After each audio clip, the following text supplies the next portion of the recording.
Moi aussi, je voudrais mettre en œuvre la loi et donner effet à la loi. L'autodétermination, n'est-ce pas là, ou l'autonomie plutôt, n'est-ce pas là une forme d'autodétermination?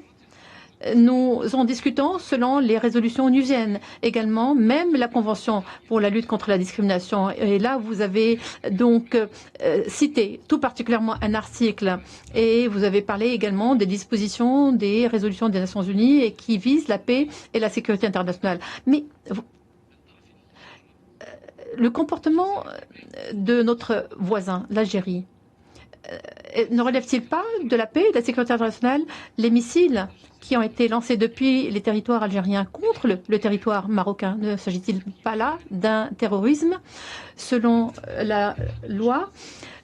Terrorisme d'individus à terrorisme d'État, nous sommes-nous passés de ce terrorisme à l'autre? Et donc, quand je décris les choses,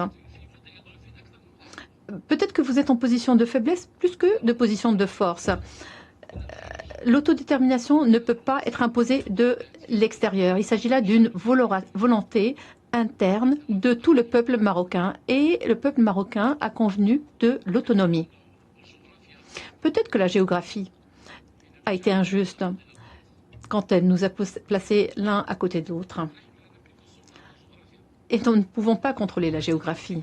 Simplement, pour l'histoire, et quand on parle de géographie, il faut retourner également à l'histoire.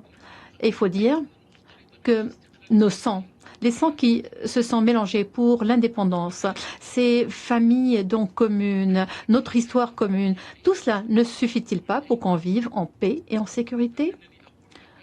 Ou dois-je vous dire ce qu'a dit César à Brutus? Toi aussi, Brutus?